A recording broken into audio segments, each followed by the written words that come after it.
This is Phillies, a Philly sports podcast. Hey, pal, that's my line.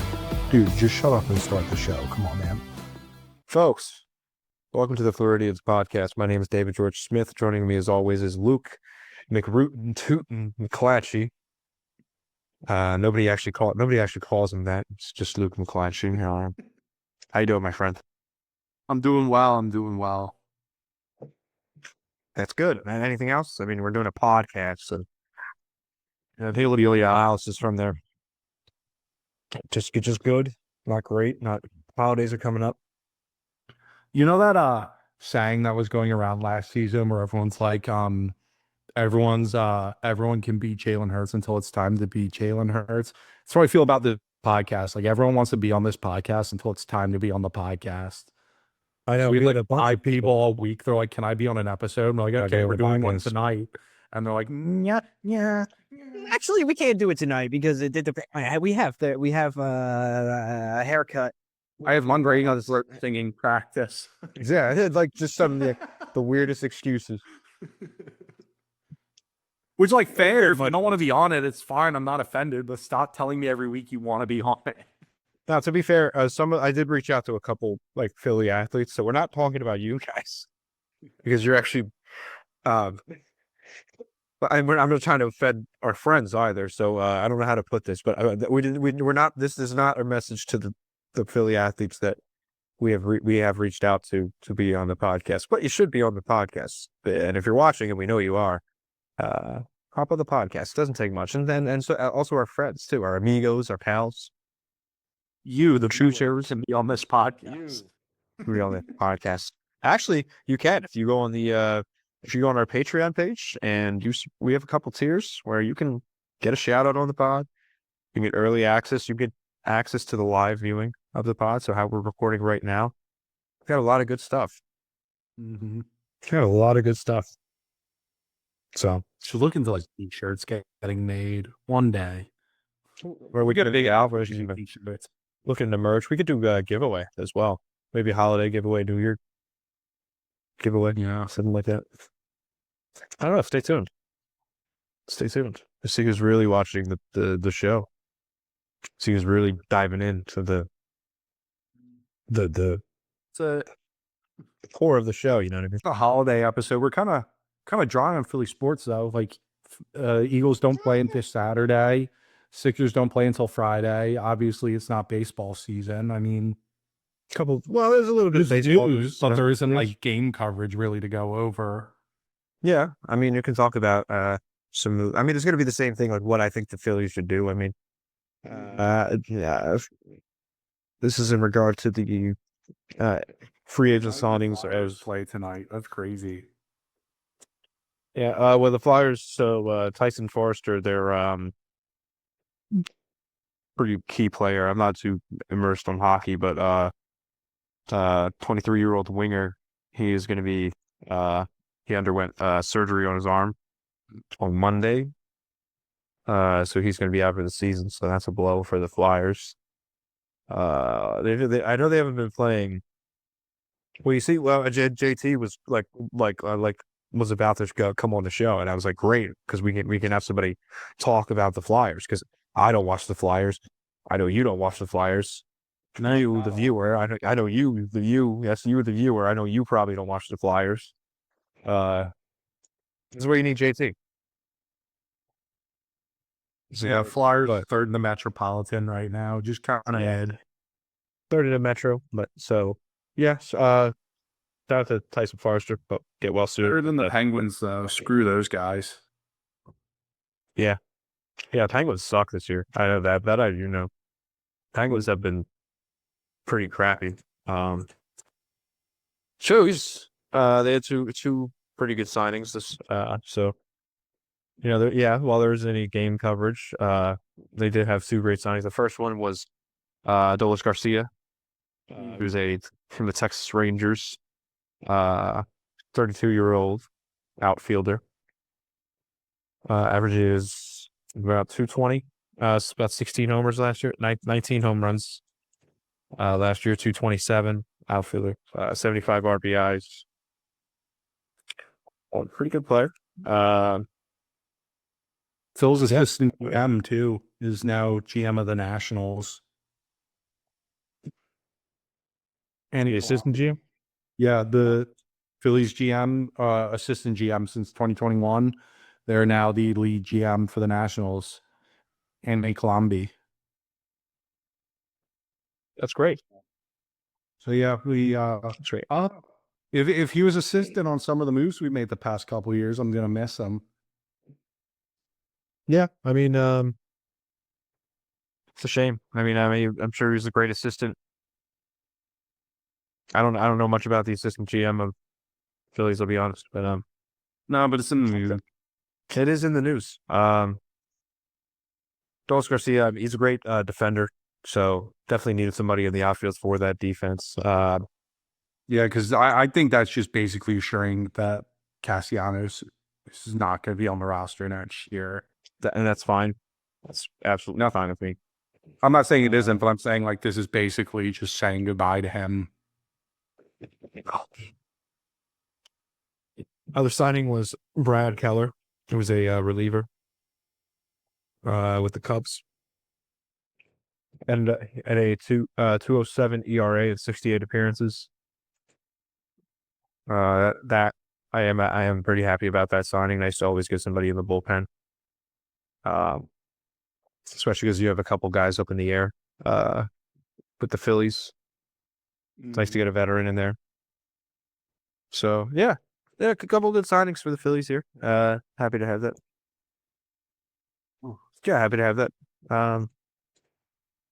Let's know what your thoughts are.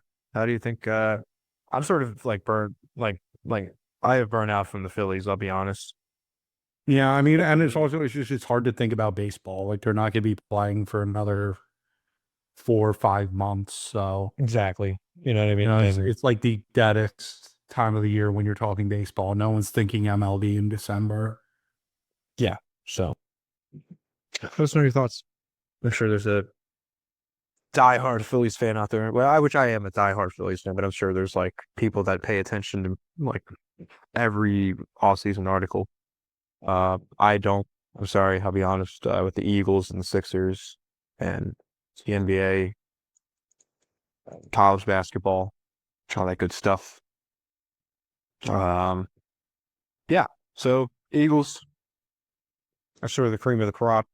They got their back game they've been looking for. Yeah, against the now 2-12 Raiders, which they looked at on. They definitely looked at on Sunday. 105 yards of total offense. And I believe we had that in the first quarter. We had like 67 yards in the first quarter. 6-7. 6-7, folks.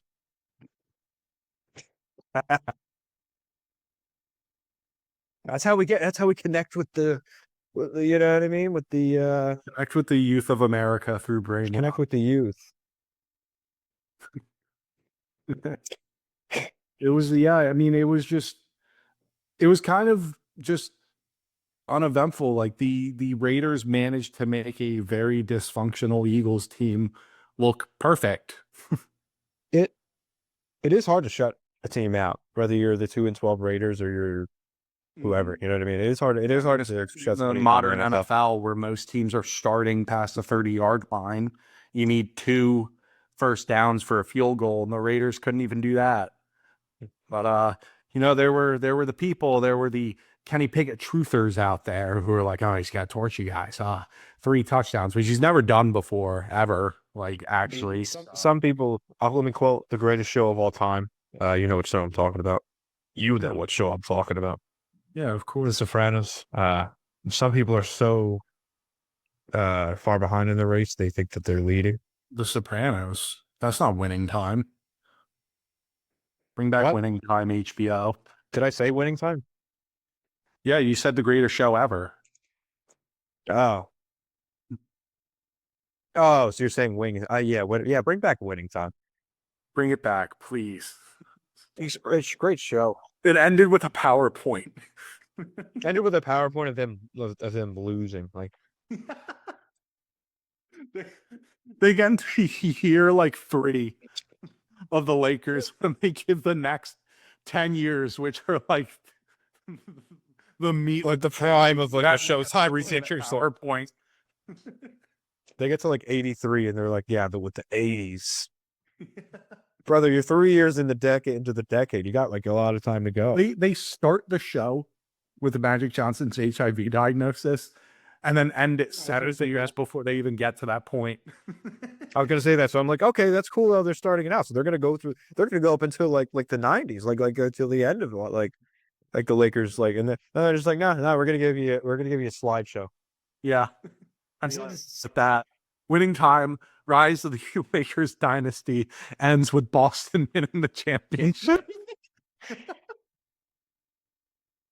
Not cool. Cool, dude.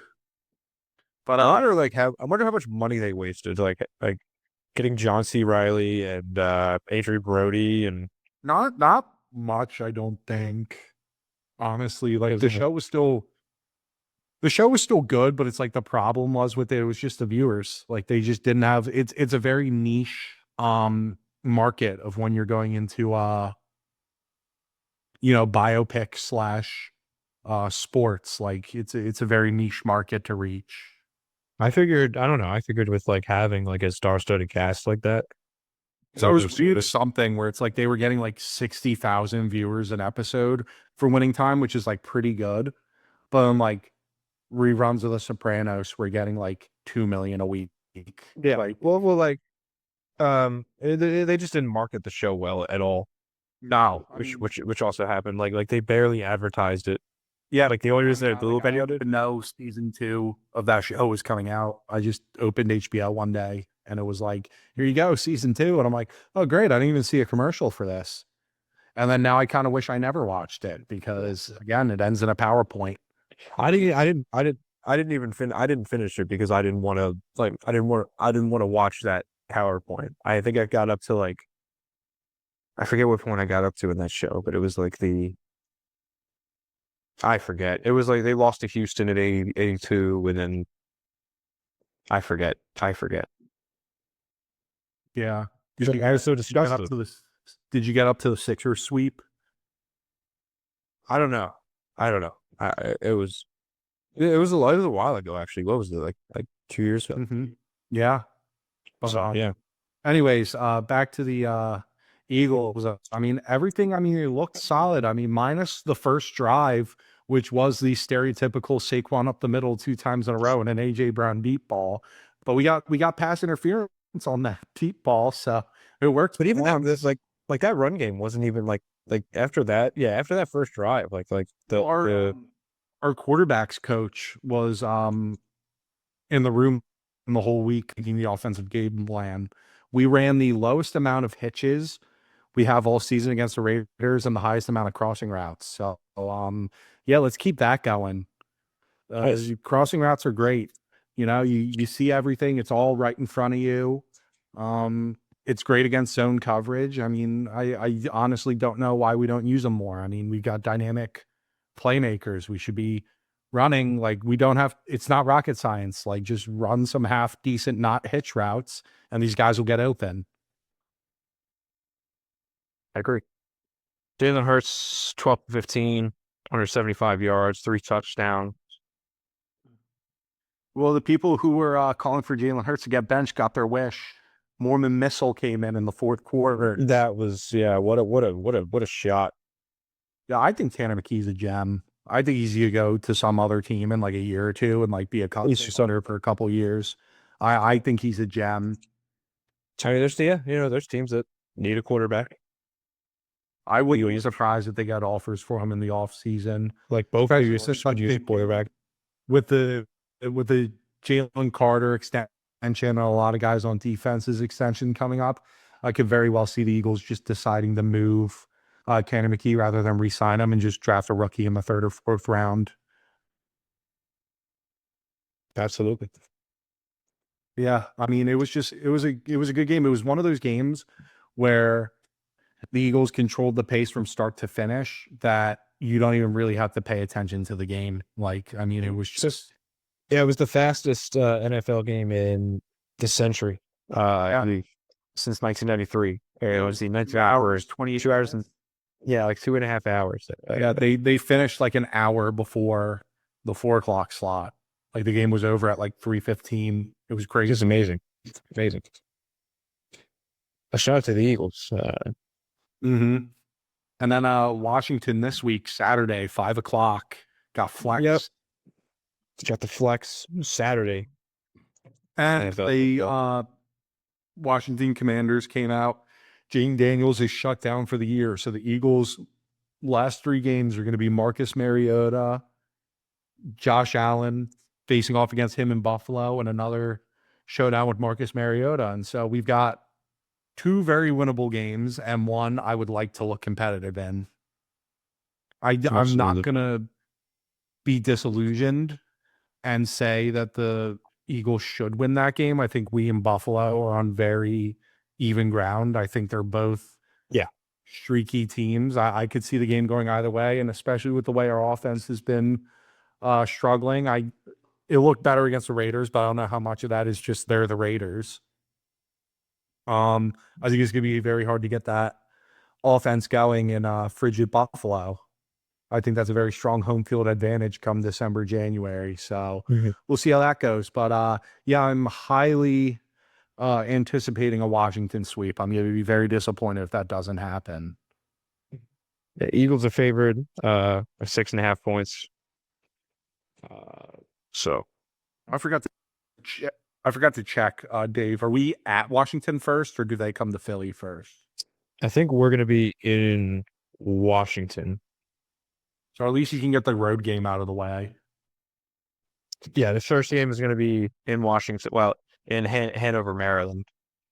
Hanover.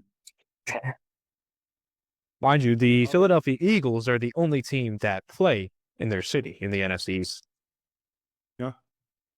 The other major thing is the Eagles need a win this Saturday to eliminate the Dallas Cowboys from the playoffs. So officially, I think they have like a 2% chance.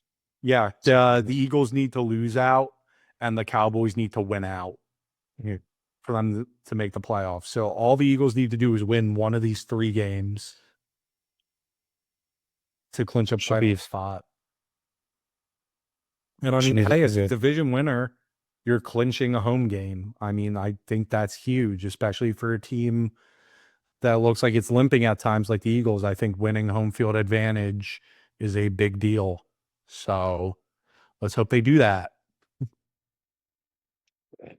See if there's any update on Lane Johnson. I'm pretty sure Lane Johnson and Jalen Carter are still out this week.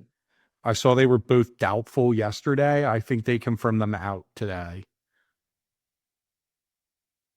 Yeah, that's what it's looking like. And honestly, with only having to win one out of these 3 games, I would rather they come back at 100% instead of just rush them back for no reason. Yeah, especially with like I don't think we're going to see Lane games are.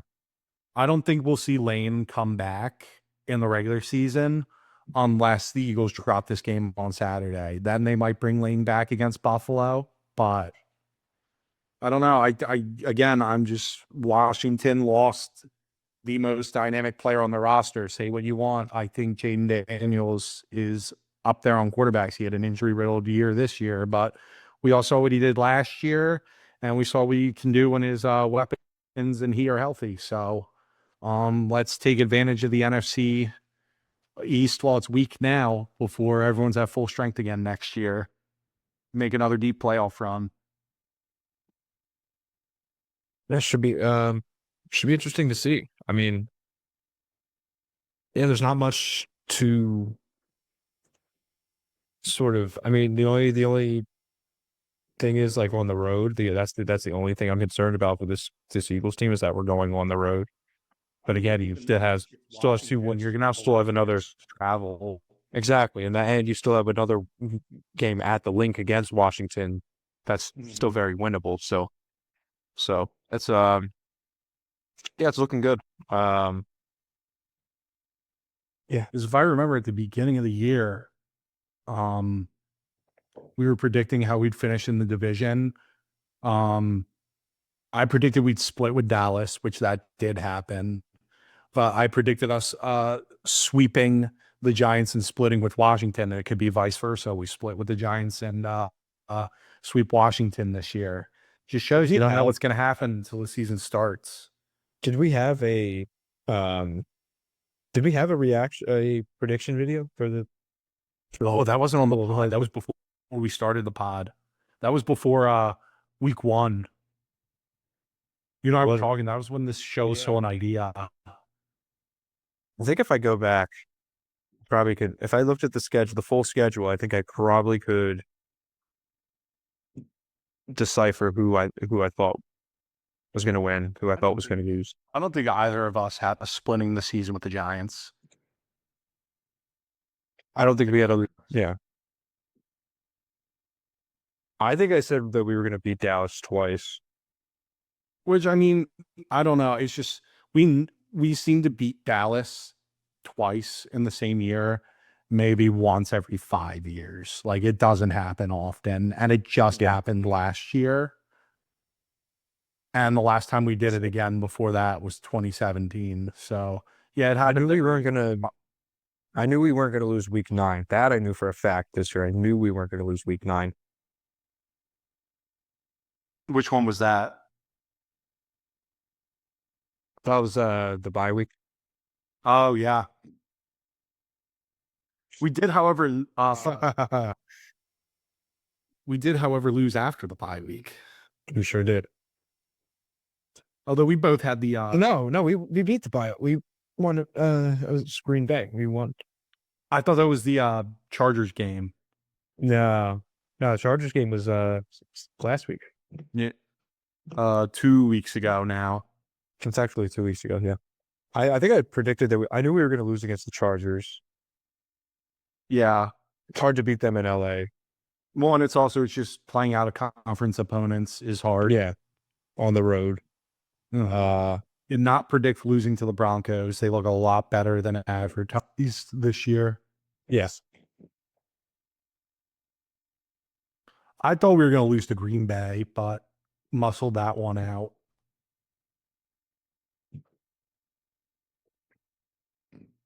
I mean, I know I was wrong. I'm just trying to think of exactly where I was wrong.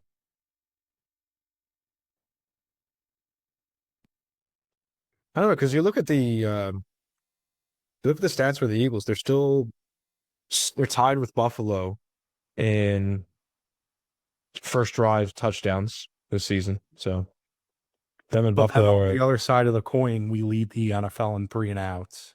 So it's a conundrum. I know it's hard to sort of look at the glass half full, but again, like you said, we have 2 winnable games against Washington. You go into the playoffs with that. And an even opponent in Buffalo, I believe. I don't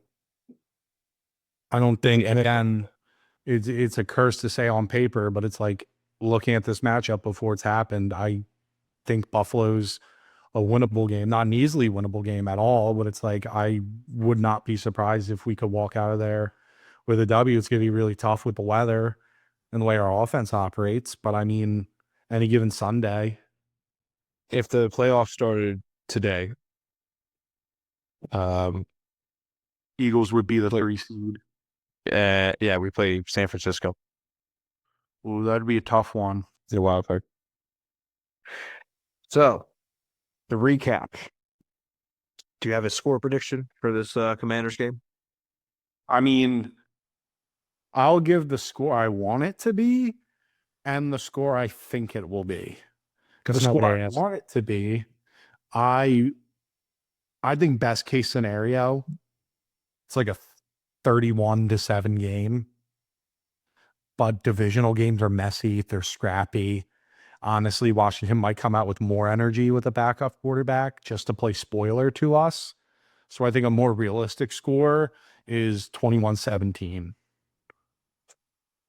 I think they'll play us close. I was going to say 13-21. The Eagles. Yeah. Do you think Marcus Mariota this is like a revenge game for him because he's like maybe still mad at Chip Kelly for not making the trade to draft him to the Eagles back in 2014? Do you think that's still on his mind? It's like the water boy when Adam Sandler starts looking at the sideline and the guy's face morphs into the Gatorade guy. Like Nick Sirianni just morphs into Chip Kelly and Marcus Mariota's last 6 touchdowns. Geez. Never to be better than Oregon. Go Ducks, baby. Can you believe that that's what we went from? We went from that to like where we are now. Just it's crazy how time flies. Like, to be fair to Marcus Mariota, though, I feel like he's one of those quarterbacks that could have been really good, and having like 6 offensive coordinators in 5 years just really set him behind the 8 ball. I think Jameis was doomed from the start. He just never got over his turnover problem.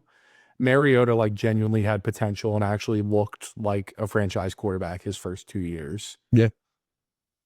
He won a playoff game. He caught a touchdown. So, yeah, I think Marcus Mariota is probably one of the best backups in the league. So I hope the Birds don't underestimate these Commanders looking to play spoiler. Yeah. So yeah, 13-21. My prediction. You said 14-21. 117. 21-17. Yeah, I think it's gonna be a scrappy game. I think it's gonna be a defensive game. I don't know. I think there's just going to be a lot of physicality. It's a divisional game. It's a rematch of the NFC Championship. I think even though Washington doesn't have anything to play for, like playoffs-wise this season, I think they're looking at their get back. And I would be disappointed if they weren't. That's what makes playing in a division fun. So let us know your thoughts, folks. That's all we got. Any final thoughts, Luke, as we get into this? We dive into this. I hope everyone has a wonderful Christmas, Hanukkah, whatever they celebrate. Hanukkah just started on Sunday, I believe. So we're in the midst of it right now. And, Christmas Eve a week from today, Christmas a week from tomorrow. So I hope everyone has great holiday season, a Merry Christmas, and a Happy New Year. Have Merry Christmas, Happy Holidays, have a wonderful New Year. Rip Rob Reiner, by the way. Great actor. Tragedy. I know, terrible, man. I loved him in Wolf of Wall Street. That's all I've been seeing on my feed is just him in Wolf of Wall Street, but he's done so much more stuff than that. I've only been seeing. Yeah. I've just all I've been seeing is Wolf of Wall Street, but yeah. Terrible. That's the reason watch that. Check in on your loved ones. Yeah, make sure to, folks, be around the good times, the good people. There are things bigger than sports. Remember that this week. But if the Eagles lose, I'm gonna be. If the Eagles lose, there might be an incident. I'm just warning everyone now. Something is going to happen. If the Eagles Warning the populace. Get to your fallout bunker. Oh, jeez. Folks, Sorry. enjoy your holiday. Happy New Year. Merry Christmas. Have a good one.